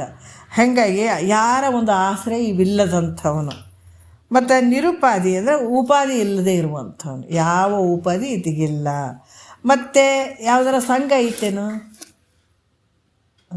ಯಾವ ಸಂಘ ಇಲ್ಲ, ನಿಸ್ಸಂಗದಿಂದ ಕೂಡಿದಂಥವನು ಮತ್ತು ಎಲ್ಲ ಕಡೆಗೆ ಇರುವಂಥವನು, ಎಲ್ಲ ಕಾಲಗಳಲ್ಲಿ ಇರುವಂಥವನು, ಎಲ್ಲದರಲ್ಲಿ ಇರುವಂಥವನು. ಈ ಪರಬ್ರಹ್ಮದಿರವೇ ಪರಬ್ರಹ್ಮದ ಸ್ವರೂಪವೇ. ನೋಡಿರಿ, ಈ ರೀತಿಯಾಗಿರುವಂಥದ್ದು ಏನೈತೆ ಇದು ತತ್ಪದಕ್ಕೆ ಲಕ್ಷ್ಯಾರ್ಥ ನೋಡ್ರಿ. ಇದು ತತ್ಪದಕ್ಕೆ ಲಕ್ಷ್ಯಾರ್ಥ ನೋಡ್ರಿ, ನಮ್ಮೊಳಗಡೆ ತಿಳ್ಕೊಳ್ಳುವಂಥದ್ದು. ಈ ರೀತಿಯಾಗಿ ಇದನ್ನು ಯಾವುದು ಲಕ್ಷ್ಯಾರ್ಥದಲ್ಲಿ ನಾವು ಈ ರೀತಿ ತಿಳ್ಕೊಳ್ಳುವಂಥದ್ದು ಅಂತ ಹೇಳಿದರು. ಅಂಥ ಸ್ವರೂಪನೇ ನೀನಿದಿ, ಅದು ತತ್ಪದದ ವಾಚ್ಯಾರ್ಥ ಲೆಕ್ಕ, ತತ್ಪದದ ಲಕ್ಷ್ಯಾರ್ಥ ಲೆಕ್ಕ, ವಾಚ್ಯಾರ್ಥ ಅಲ್ಲ, ಲಕ್ಷ್ಯಾರ್ಥದ ಲೆಕ್ಕ. ಈ ರೀತಿ ಹೇಳುವಂಥದ್ದು. 6ನೇ ನುಡಿಯಲ್ಲಿ ಹೇಳಿದ್ರು ಅಸಿಪದ. ಈಗ ಎರಡೂ ಆಯಿತು. ಯಾವುದು ತೊಂಪದದ ವಾಚ್ಯಾರ್ಥ ಮತ್ತು ಲಕ್ಷ್ಯಾರ್ಥ ಹೇಳಿದರು. ಆಮೇಲೆ ತತ್ಪದದ ಒಂದು ವಾಚ್ಯಾರ್ಥ ಮತ್ತು ಲಕ್ಷ್ಯಾರ್ಥ ಹೇಳಿದರು. ಈಗ ಅಸಿಪದ, ಅಸಿ ಅಂದರೆ ಏನು? ಅಸಿಪದದ ವಾಚ್ಯಾರ್ಥವನ್ನು ಹೇಳ್ತಾರೆ. ಆತನೇ ಈತನೆಂಬಂತೆ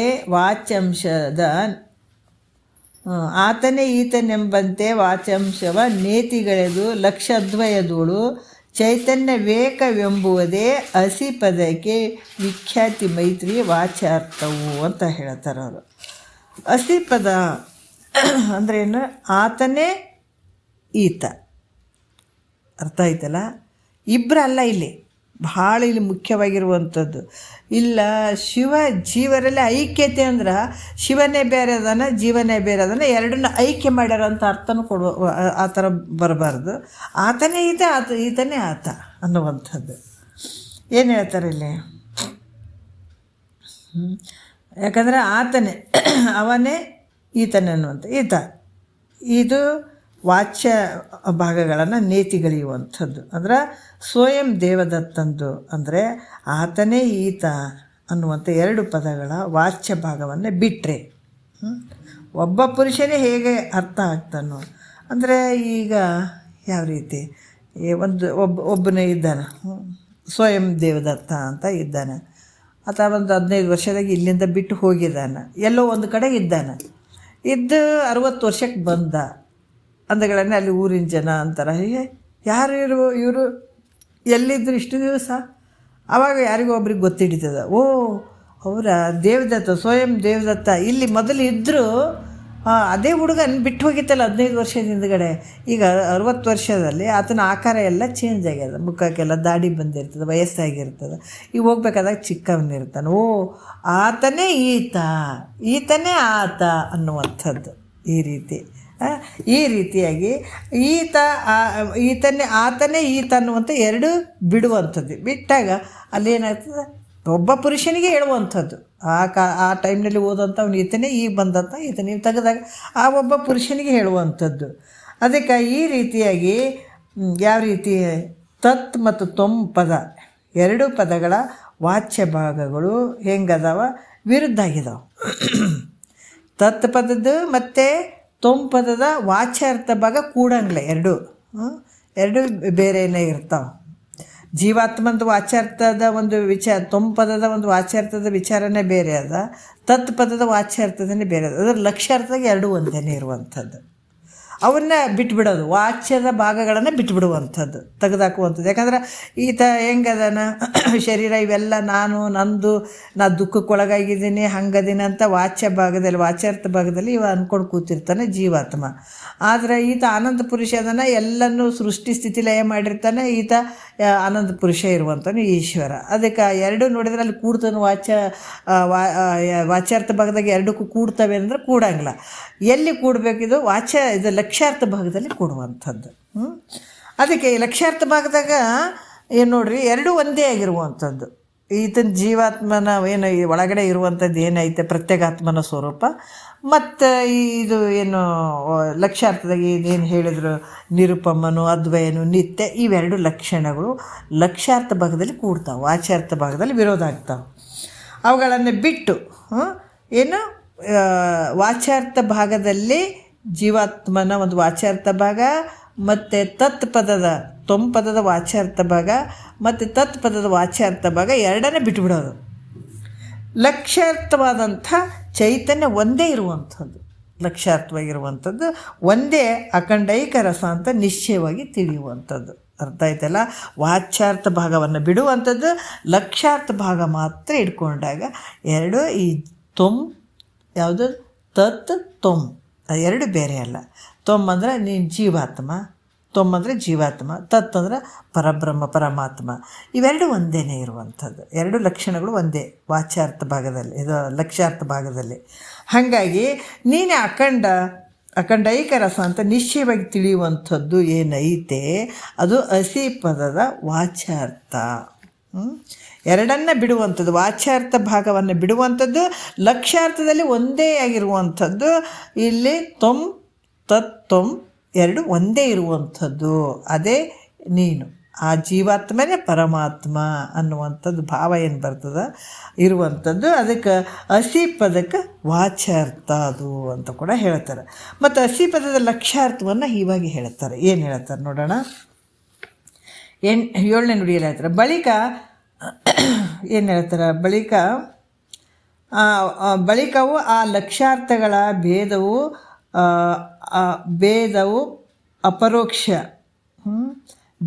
ಅಪರೋಕ್ಷಗಳು ಮತ್ತು ಮಾಯಾ ಪರಿಕಲ್ಪನೆಗಳೆಂದು ಉಳಿಮೆಯ ಅಖಂಡೈಕ ರಸಚಿತ್ತೆ ನೀನೆಂದು ತಿಳಿಯುವುದಿಂತು ಅಸಿಪದ ಲಕ್ಷ್ಯಾರ್ಥ ಅಂತ ಕೂಡ ಹೇಳ್ತಾರೆ ಅವರು.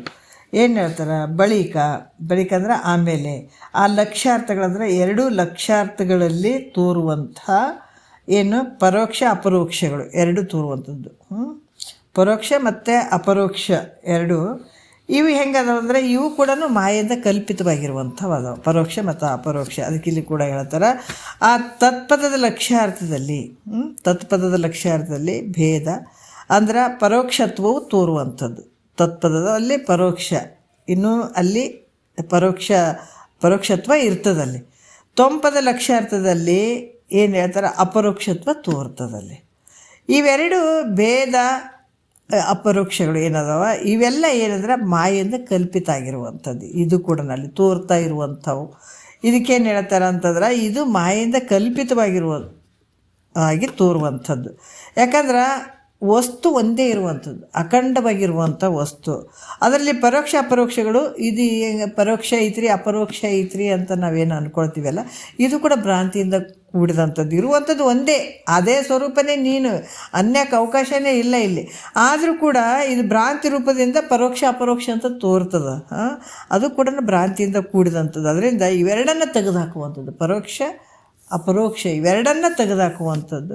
ಉಳಿಯುವಂಥದ್ದೇನು ಅಖಂಡೈಕ ಚಿನ್ಮಯ ಸ್ವರೂಪನೇ ನೀನು ಅಂತ ಬೋಧಿಸುವಂಥದ್ದು.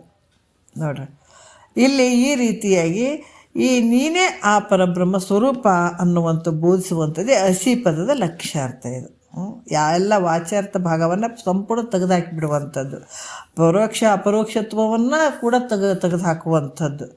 ಇದು ಎರಡನ್ನು ತೆಗೆದು ಹಾಕಿದಾಗ ಉಳಿಯುವಂಥದ್ದು ಚಿನ್ಮಯ ಸ್ವರೂಪ, ಅಖಂಡೈಕ ಚಿನ್ಮಯ ಸ್ವರೂಪನೇ ನೀನು ಅಂತ ಬೋಧಿಸುವಂಥದ್ದೇ ಅಸಿಪದದ ಲಕ್ಷಣ, ಲಕ್ಷ್ಯಾರ್ಥ ಅಂತ ಕೂಡ ಹೇಳ್ತಾರೆ. ಅಸಿಪದದ ಲಕ್ಷ್ಯಾರ್ಥ ಈ ರೀತಿ ತಿಳ್ಕೊಳ್ಬೇಕು. ಮತ್ತು 8ನೇ ನುಡಿಯಲ್ಲಿ ಹೇಳ್ತಾರೆ, ಈ ರೀತಿ ವಾಕ್ಯದ ಅರ್ಥವನ್ನು ತಿಳಿದು ಅದರಲ್ಲೇ ಬುದ್ಧಿ ದೃಢ ಆಗಿರುವಂಥದ್ದು. ಅದಕ್ಕೆ ನಾವು ವಾಚ್ಯಾರ್ಥ ಲೆಕ್ಕದಾಗ ನೋಡಿದಾಗ ಯಾವಾಗಲೂ ಶಿವ ಮತ್ತು ಜೀವ ಒಂದು ಅಂತ ಹೇಳೋಕ್ಕೆ ಸಾಧ್ಯ ಆಗಂಗಿಲ್ಲ. ಮತ್ತು ನಾವು ವಾಚ್ಯಾರ್ಥ ಬಿಟ್ಟು ಲಕ್ಷ್ಯಾರ್ಥ ರೂಪದಾಗ ಬಂದಾಗ ಒಂದು ಕಾಣಿಸ್ತದೆ ನಮ್ಗೆ. ಅದಕ್ಕೆ ಇವೆಲ್ಲ ತೋರುವಂಥದ್ದೆಲ್ಲ ತೆಗೆದು ಹಾಕುವಂಥದ್ದು ಅಂದಾಗ ಮಾತ್ರ ನಮ್ಗೆ ಶಿವ ಬೇರೆ ಅಲ್ಲ ಜೀವ ಬೇರೆ ಅಲ್ಲ, ಎರಡು ಒಂದೇ ಇರುವಂಥದ್ದು. ಅದಕ್ಕೆ ಎರಡು ಈ ಪರೋಕ್ಷ ಮತ್ತು ಅಪರೋಕ್ಷ ಅನ್ನುವಂಥ ಈ ಭೇದ ಕೂಡ ತೆಗೆದುಹಾಕುವಂಥದ್ದು. ಉಳಿಯುವಂಥದ್ದು ಅಸಿಪದ, ಅದೇ ವಸ್ತುನೇ ನೀನಿದೆ ಅನ್ನುವಂಥದ್ದು. ಇಲ್ಲಿ ಕೂಡ ಭಾಳಷ್ಟು ಹೇಳ್ತಾರೆ. ಇದರಿಂದ ಇವೆರಡನ್ನು ತೆಗೆದು ಹಾಕಿದಾಗ ಉಳಿಯುವಂಥದ್ದು ನಿನ್ನ ಸ್ವರೂಪನೇ ಉಳಿತದಂತ ಹೇಳಿ ತಿಳಿದಿಂತು. 8ನೇ ನುಡಿಯಲ್ಲಿ ನೋಡೋಣ. ತಿಳಿದಿಂತು ವಾಕ್ಯದರ್ಥವನದರೋಳು ಬುದ್ಧಿ ನೆಲೆಗೊಂಡು ಚಲಿಸಿದ ದೃಢವಾಗಿ ಬಳಿಕೊಂದು ವಿಮತಿ ದೂರದೆ ನಿಜಾನಂದವ ಚಳಿಯದಿಹುದೇ ಮುಕ್ತಿ ಕೃತಕೃತ್ಯ. ನೋಡ್ರಿ, ಎಲ್ಲಿಗೆ ಬರಬೇಕು ನಾವು, ಸುಮ್ಮನಾಗಬೇಕಟ್ಟೆ. ಸುಮ್ಮನಿರದು ಕಲಿಯೋ ತಮ್ಮ, ಸುಮ್ಮನಿರದು ಕಲಿಯೋ, ಸುಮ್ಮನಿನಿದ್ದರೆ ಬ್ರಹ್ಮನಿನಾಗುವೆ ಸುಮ್ಮನಿರದು ಕಲಿಯೋ. ನೋಡ್ರಿ ಎಷ್ಟು, ಯಾಕಂದ್ರೆ ಸುಮ್ಮನಾಗ್ಬೇಕೀಗ. ಭಾಳಷ್ಟು ಒದ್ದಾಡ್ಕೊತ ಜನ್ಮಾಂತರ ಬಂದುಬಿಟ್ಟಿದ್ದೀವಲ್ಲ, ಈಗ ಏನಿಲ್ಲ, ಗುರುನಾಥನ ವಾಕ್ಯಗಳನ್ನು ಕೇಳಬೇಕು. ಕೇಳ್ತಾ ಕೇಳ್ತಾ ಕೇಳ್ತಾ ಗಪ್ಪು ಚಪ್ಪು ಮಾತಾಡ್ತಾ ಒಬ್ಬ ವ್ಯಕ್ತಿ ನೋಡ್ರಿ, ಯಾರಾದರೂ ಮಾತಾಡ್ತಾ ಇದ್ರು ಅಂತಂದ್ರೆ ಮಾತು ಕೇಳ್ತಾ ಕೇಳ್ತಾ ರಾತ್ರಿ ಮಲಗಿದ ಮಾತು ಕೇಳ್ತಾ ಕೇಳ್ತಾ ಕೇಳ್ತಾ ಹಂಗೆ ನಿದ್ದೆನೇ ಹತ್ತಿಬಿಟ್ಟಿರ್ತದಲ್ಲ. ಅಯ್ಯ ನಾವು ಮಾತಾಡಕತ್ತೀವಿ, ಮಲಗೇ ಬಿಟ್ರಲ್ಲ ಇವ್ರಿಗೆ ನಿದ್ದೆಗೆ ಬಂದುಬಿಡ್ತು ಅಂತೀವಿ, ಗಪ್ಪಾಗಿಬಿಡ್ತೀವಿ. ಅವ್ರು ಮಲಗಿಬಿಟ್ಟಿರ್ತಾರಲ್ಲ. ಹಂಗೆ ಶಾಸ್ತ್ರದ ವಿಚಾರ ಕೂಡ ಹಾಗೆ ನೋಡ್ರಿ. ಗುರುವಾಕ್ಯವನ್ನು ಕೇಳ್ತಾ ಕೇಳ್ತಾ ಶ್ರವಣ ಮನನ ನಿಧಿ ಧ್ಯಾಸನ ಮಾಡ್ತಾ ಮಾಡ್ತಾ ಗಪ್ ಚುಪ್ಪಾಗಿ ಬಿಡೋದು ಇದು ಅಷ್ಟೇ. ಅಷ್ಟು ಅದ್ಭುತವಾಗಿರುವಂಥದ್ದು ಸುಮ್ಮನಾಗಿಬಿಡೋದು. ಅದಕ್ಕೆ ಯಾವಾಗ ಸುಮ್ಮನಾಗ್ತಾನ ಅಂತಂದ್ರೆ, ಈ ರೀತಿ ತತ್ವಮಸಿ ಮಹಾವಾಕ್ಯದ ಅರ್ಥವನ್ನು ನೋಡ್ರಿ ಎಷ್ಟು ಅದ್ಭುತವಾಗಿ ಹೇಳ್ತಾರೆ ಅವರು. ಈ ರೀತಿ ತಿಳಿಯಿಂತು ನೋಡ್ರಿ, ಇಂತು ತಿಳಿ ಮೈತ್ರ ತಿಳಿದು ಇಂತು ಈ ರೀತಿ ವಾಕ್ಯದ ಅರ್ಥವನ್ನು ತಿಳಿದು ಅರಿದು ಅದರಲ್ಲಿ ಬುದ್ಧಿಯು ಸ್ಥಿರವಾಗಿ ನಿಲ್ಲಿಸುವಂಥದ್ದು. ಇವು ಸುಮ್ಮನೆ ಅಲ್ಲರಿ, ಇವು ಸಾಮಾನ್ಯ ಆದಂಥ ವಾಕ್ಯಗಳು ಅಲ್ಲ ಇವು. ಅದಕ್ಕೆ ನಮಗೆ ಒಂದು ಸಲ ತಿಳಿದು ಬಿಡ್ಬೇಕ್ರಿ ಅಂತ ಅಲ್ಲ ಇದು. ಹಂಗೆ ಇದು ಒಂದು ಗಟ್ಟಿಯಾಗಿ ಕುಂದಿರ್ಬೇಕಾದ್ರೆ ಮತ್ತೆ ನಾವು ಪದೇ ಪದೇ ಪದೇ ಪದೇ ಇದು ತಿಳ್ಕೋಬೇಕು, ಅದನ್ನು ಮನನ ಮಾಡಬೇಕು. ಇವೆಲ್ಲ ಅಂದಾಗ ದೃಢವಾಗಿ ನಿಲ್ಲುತ್ತದೆ ಇದು. ಒಂದು ಸಲ ಕೇಳಿಬಿಟ್ರೆ ಹಲ್ಗಾಡ್ತಾವೆ ಇವು, ಅಷ್ಟು ಬೇಗ ಕೂತ್ಕೊಳ್ಳುವಂಥವು ಅಲ್ಲ ಇವು. ಹಂಗಾಗಿ ಇದಕ್ಕೆ ಸಮಯ ಬೇಕಾಗ್ತದೆ. ಅದಕ್ಕೆ ಭಾಳ ಕೇಳಲು ಬೇಕು ವೇದಾಂತವೆಂಬ ಶಾಸ್ತ್ರವನ್ನು ಯಾಕೆ ಹೇಳಿದಾರೆ ಅಂದ್ರೆ, ಇದು ಪದೇ ಪದೇ ಪದೇ ಬಡಿಬೇಕ್ರಿ ತಲೆಗೆ. ಯಾಕಂದರೆ ಇದು ಮಂದಾಗಿಬಿಟ್ಟದು, ಇದು ಜನ್ಮಾಂತರದಲ್ಲಿ ಮಂದಾಗಿಬಿಟ್ಟದು ಇದು ಬುದ್ಧಿ ಅನ್ನುವಂಥದ್ದು. ಇದಕ್ಕೆ ಈ ರೀತಿ ಹೇಳಿ ಹೇಳಿ ಹೇಳಿ ಅಲ್ಲಿ ದೃಢ ಮಾಡುವಂಥದ್ದು. ಯಾವಾಗ ಈ ತತ್ವಮಸಿ ಮಹಾವಾಕ್ಯದ ಅರ್ಥವನ್ನು ಗುರು ಮುಖಾಂತರ ತಿಳ್ಕೊಳ್ಳುವಂಥದ್ದು. ಅದಕ್ಕೆ ನೋಡ್ರಿ, ಈ ಗುರುನು ಒಮ್ಮೆಲೆ ತತ್ವಮಸಿ ವಾಕ್ಯ ಹೇಳ್ತಾನೆ ಅನ್ನೋದ್ರೆ ಇಲ್ಲ, ಈಗ ಹಂತವಾಗಿ ಬಂದು ತತ್ವಮಸಿ ವಾಕ್ಯ ನೀ ಪರಮಾತ್ಮ ಸ್ವರೂಪ ಇದೆ ಅಂತ ಅವಾಗ ಹೇಳಬೇಕಾಗ್ತದೆ. ಇದು ಸ್ಟಾರ್ಟಿಂಗ್ ಹೇಳಿದ್ರೆ ಅರ್ಥ ಆಗ್ತದೆ ಅನ್ನೋದಕ್ಕೆ ಏನು ಅರ್ಥ ಆಗಲ್ಲ.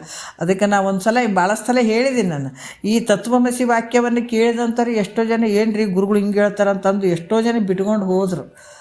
ಇದು ಯಾಕಂದರೆ ಕ್ರಮವಾಗಿ ಬುದ್ಧಿಯಲ್ಲಿ ನಾವು ಒಂದು ಗಿಡ ಒಮ್ಮೆಲೆ ಹಣ್ಣು ಕೊಡೋಂಗಿಲ್ಲ, ಅದು ಒಂದು ಕೆಲವು ಪ್ರೊಸೆಸ್ ಇರ್ತವೆ, ಅವೆಲ್ಲ ಮಾಡ್ಕೊಂಡು ಬಂದು ಒಂದು ಹಣ್ಣಾಗ್ತದೆ. ಅದೇ ರೀತಿ ಕೂಡ ಈ ಶ್ರವಣ ಮನನ ಅನ್ನುವಂಥದ್ದು ಅದೇ ರೀತಿ. ಕೊನೆಗೆ ಈ ತತ್ವಮಸಿ ವಾಕ್ಯ ನಮ್ಗೆ ಅರ್ಥ ಆಗ್ಬೇಕಾದ್ರೆ ಒಂದು ಹೂ ಬಿಟ್ಟು ಹಣ್ಣು ಆದಂಗಿದು ನಮ್ಮ ಬುದ್ಧಿ ಒಳಗೆ. ಇದು ಏಕ್ದಮ್ ಇಲ್ಲರಿ, ಒಂದು 2 ದಿವಸ ಅಲ್ಲಿ ಕೇಳಿನ್ರಿ ಇಲ್ಲಿ ಕೇಳಿರಿ, ನಾನು ಪರಮಾತ್ಮ ಅಂತ ಹೇಳ್ಬಿಟ್ಟಾರಿ ಗುರುಗಳು ಅಂತ ಹೇಳಿ ನಾವು ಭಾಳಷ್ಟು ಅಲಕ್ಷ್ಯ ಮಾಡಿಬಿಡ್ತೀವಿ. ಇಷ್ಟೇ ಐತೆ ಶಾಸ್ತ್ರ ಇರೋದು, ಏನು ನೀನೇ ಪರಮಾತ್ಮ ಅಂತ ಹೇಳಿಬಿಟ್ಟಾರ. ಅರೆ ಎಲ್ಲವನ್ನು ಒಳಗಡೆ ಎಲ್ಲ ತುಂಬ್ಕೊಂಡು ಬಿಟ್ಟಿದ್ದಾವೆ. ನಾನು ಪರಮಾತ್ಮ ಗುರು ಹೇಳಿದಾನ ಹಂಗೆ ಹೇಳಕ್ಕೆ ಬರೋಂಗಿಲ್ಲ.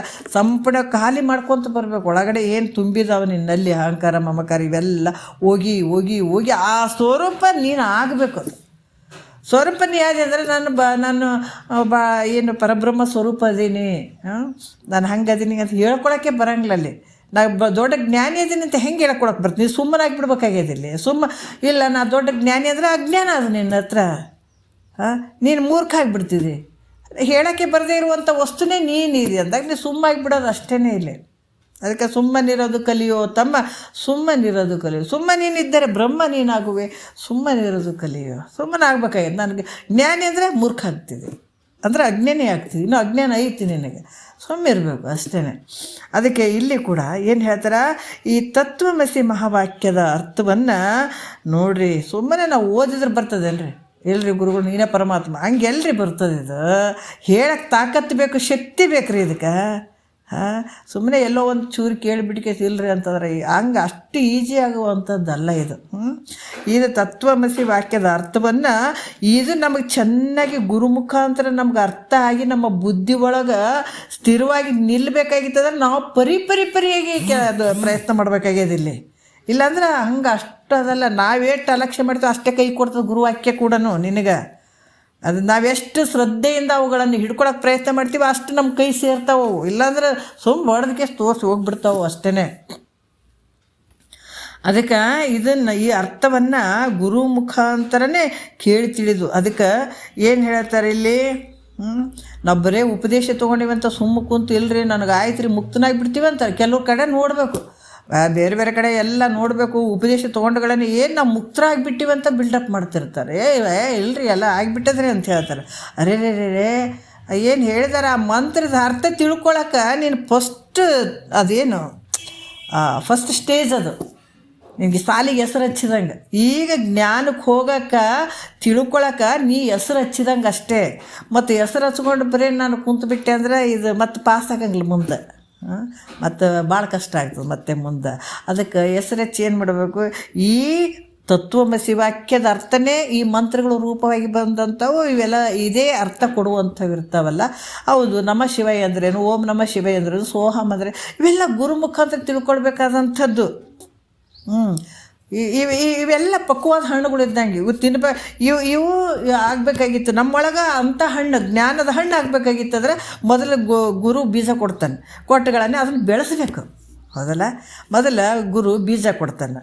ನಾವೇನಾಗಲಿ ಒಂದು ಬೀಜ ತಂದು ಮನೆಗೆ ಹಾಕ್ತೀವಿ. ಹಾಕಿದ ಮೇಲೆ ದಿನ ನೀರು ಹಾಕ್ತೀವಿ, ಗೊಬ್ಬರ ಹಾಕ್ತೀವಿ, ಔಷಧ ಹೊಡಿತೀವಿ. ಏನು ಬರಬಾರ್ದು, ಯಾವುದು ಹುಳ ಅದು ಆಗಬಾರ್ದು ಅಂತ ಹೇಳ್ಬಿಟ್ಟು ಔಷಧ ಹೊಡಿತೀವಿ. ಚೆನ್ನಾಗಿ ಬೆಳೀಲಿ ಅಂತ ಹೇಳ್ತೀವಿ. ಎಲ್ಲ ಕಣ್ಣಿಟ್ಟು ನೋಡಿ ಅದನ್ನು ಬೆಳೆಸ್ತೀವಿ. ಅದ್ರಂಗೆ ಇಲ್ಲಿ ಕೂಡ ನಿನಗೆ ಜ್ಞಾನ ಅನ್ನುವಂಥ ಜ್ಞಾನವನ್ನು ಪಡ್ಕೊಂಡು ಮುಕ್ತನಾಗ್ಲಪ್ಪ, ಆನಂದ ಪಡು, ಇಂಥ ಹಣ್ಣನ್ನು ತಿನ್ನು ಅಂತ ಹೇಳ್ಬಿಟ್ಟು ಒಂದು ಬೀಜ ಕೊಟ್ಟ ಗುರುನಾಥ. ಕೊಟ್ಟುಗಳನ್ನೇ ಅದನ್ನ ಇಟ್ಕೊಂಡು ಸುಮ್ಮನೆ ಕುಂತುಬಿಟ್ರೆ ಏನು ಗತಿ ಆಗ್ತದೆ? ಅದನ್ನು ನಾವು ಬೆಳೆಸಬೇಕಾದಂಥದ್ದು. ಯಾವಾಗ ಗುರು ಮುಖಾಂತರನೇ ಅದನ್ನು ಕೊಟ್ಟದ್ದನ್ನು ನಾವು ಹಾಕಿ ಮತ್ತು ಶ್ರವಣ ಮಾಡುವಂಥದ್ದು, ಮನನ ಮಾಡುವಂಥದ್ದು, ನಿಧಿಧ್ಯಾಸನ ಮಾಡುವಂಥದ್ದು, ಈ ರೂಪವಾಗಿ ಅದನ್ನು ಬೆಳೆಸ್ಕೊಂಡು ಬಂದಾಗ ಆವಾಗ ಈ ಒಂದು ಮಹಾವಾಕ್ಯದ ಹಣ್ಣು ಅಲ್ಲಿ ಆಗಕ್ಕೆ ಬರ್ತದೆ. ಆ ಹಣ್ಣು ಆವಾಗ ಗುರು ಮುಖಾಂತರ ಅದನ್ನು ಹಂಗೆ ಗುರು ಮುಖಾಂತರ ತಿಳ್ಕೊಳ್ತಾನೆ ಇರಬೇಕು. ಯಾವಾಗ ಇದರ ಅರ್ಥ ನಿನಗೆ ಚೆನ್ನಾಗಿ ಬಡೀತು ಅಂದಾಗ ಅದು ಪಕ್ವಾದ ಹಣ್ಣು, ಜ್ಞಾನದ ಹಣ್ಣದು. ಅದು ತಿಂದ್ವಿ ಅಂತ ನೋಡ್ರಿ. ಅದಕ್ಕೆ ಇದು ಎಲ್ಲಿಂದ ಸಿಕ್ಕಿತು, ಎಲ್ಲಿಂದ ನಮಗಿದು ಅರ್ಥ ಆಗ್ತು ಅಂದ್ರೆ ಗುರು ಮುಖಾಂತರನೇ ಅದು ತಿಳಿಬೇಕಾದಂಥದ್ದು. ಇದು ಪ್ರತಿನಿತ್ಯ ನಾವು ನೀರು ಮಣ್ಣು ಒಳ್ಳೆ ಗೊಬ್ಬರ ಹಾಕುವಂಥದ್ದು ಏನಿರ್ತದ ಅದ್ರಾಗ ಗುರು ಮುಖಾಂತರನೇ ಅಂಥ ಒಂದು ಕೆಲಸ ನಡಿಬೇಕಿಲ್ಲಿ. ಅಲ್ಲಿ ಅದನ್ನು ಹಾಕ್ತಾ ಬೆಳೆಸುವಂಥದ್ದು. ಇದನ್ನು ಕೇಳ್ತಾ ಮನನ ಮಾಡ್ತಾ ನಿಧಿಧ್ಯಾಸನ ಮಾಡ್ತಾ ಅಂದಾಗ ಈ ತತ್ವಮಸಿ ವಾಕ್ಯದ ಅರ್ಥ ಸಂಪೂರ್ಣವಾಗಿ ನಮಗೆ ಚೆನ್ನಾಗಿ ಅರ್ಥ ಆಗ್ತದೆ. ಬಡಿತು ಅಂತಂದಾಗ ಆ ಗುರು ಮುಖಾಂತರ ಕೇಳಿ ತಿಳಿದು ಅದರಲ್ಲಿ ಸಂಶಯ, ಅಸಂಭಾವನೆ, ವಿಪರೀತ ಭಾವನೆ ಇವೆಲ್ಲ ಸಂಪೂರ್ಣ ನಾಶ ಆಗಬೇಕು. ಇವೆಲ್ಲ ಮೊದಲ ನಮ್ಮಲ್ಲಿ ತಳ ಉರ್ಕೊಂಡು ಕುಂತ್ಕೊಂಡ್ಬಿಟ್ಟಿದ್ದಾವೆ. ಇವು ಸಂಶಯ ಭಾವನೆ, ಅಸಂಭಾವನೆ, ವಿಪರೀತ ಭಾವನೆ ಅನ್ನುವಂಥವು ಏನದಾವ ಈ ಭಾವನೆಗಳು ನಮ್ಮಲ್ಲಿ ತಳ ಉರ್ಕೊಂಡು ಕುಂತಿರ್ತಾವೆ. ಮತ್ತು ಇವೆಲ್ಲ ನಿವೃತ್ತಿ ಆಗಬೇಕು, ಇವೆಲ್ಲ ಹೋಗಬೇಕು ಆಗಿತ್ತು ಅಂದರೆ ಗುರು ಮುಖಾಂತರ ಈ ವಾಕ್ಯಗಳನ್ನು ಪ್ರತಿನಿತ್ಯ ನಾವು ಕೇಳುವಂಥದ್ದು. ಕೇಳಿದಾಗ ಇವೆಲ್ಲ ನಿವೃತ್ತಿ ಆಗ್ತದೆ. ಕೇವಲ ಸಚ್ಚಿದಾನಂದ ಸ್ವರೂಪದಿಂದ ಇರುವಂಥದ್ದೇ ಮುಕ್ತಿ. ನೋಡಿ, ಇವೆಲ್ಲ ನಿವೃತ್ತಿ ಆಯಿತು. ನಮ್ಮಲ್ಲಿ ಒಂದು ಚೂರು ಸಂಶಯ ಇರಬಾರ್ದು. ಎಲ್ಲ ತೆಗೆದು ಆ ಕಡೆ ಹಾಕಿ ಏನಿರಲಾರ್ದ ಪರಿಶುದ್ಧವಾಗಿ ನಿದ್ದಿನೇ ಎತ್ತಿಬಿಡ್ಬೇಕು ನೋಡ್ರಿ. ಇಲ್ಲ ಆನಂದ ಏನಿಲ್ಲ, ತಲೆದೂಗೋದು, ಯಾರು ಮಾತಾಡಿದ್ರು ತಲೆದೂಗೋದು, ಯಾವ ಮಾತಿಲ್ಲ, ಕತ್ತಿ ಇಲ್ಲ. ತನ್ನ ಆನಂದ ಸಾಗರದಾಗ ಸೇರಿದ್ರೆ ಯಾವ ಮಾತು ತೊಗೊಂಡು ಏನು ಮಾಡ್ತೀರಿ? ಅಜ್ಞಾನದ ಮಾತುಗಳು ಒಯ್ತಲ್ಲಿ, ಎಲ್ಲನೂ ಒಯ್ತು. ಆನಂದ ಬರೇ ಆನಂದ ಒಳಗೆ ಇದ್ದು ಬಿಡ್ತಾನೆ. ಹಿಂಗಿರುವಂಥದ್ದು. ಅದಕ್ಕೆ ಈ ಕೇವಲ ಸಚ್ಚಿದಾನಂದ ಸ್ವರೂಪದಿಂದ ಇರುವಂಥದ್ದೇ ಮುಕ್ತಿ. ನೋಡ್ರಿ, ಎಂಥ ಒಂದು ಅದ್ಭುತ ರೀ ನಿಜವಾಗಿ. ಈ ಸ್ವಲ್ಪ ಹೆಚ್ಚು ಕಮ್ಮಿ ಫಸ್ಟಿಗೆ ಕೇಳೋರಿಗೆ ಸ್ವಲ್ಪ ಹೆಚ್ಚು ಕಮ್ಮಿ ಆಗ್ತದೆ. ನಾವು ಯಾವಾಗ ಇದನ್ನು ಸತತ ಕೇಳ್ತೀವಿ ಖಂಡಿತ ನಮಗಿದು ಎಲ್ಲ ಗೊತ್ತಾಗ್ತದೆ. ಬಟ್ ಅಂಥ ಒಂದು ಅದ್ಭುತವಾದಂಥದ್ದನ್ನು ನಾವು ಇವತ್ತು ಕೇಳ್ತಾ ಇದ್ದೀವಿ ಅಂದರೆ ನಾವೆಲ್ಲರೂ ಧನ್ಯರು ಅಲ್ಲ.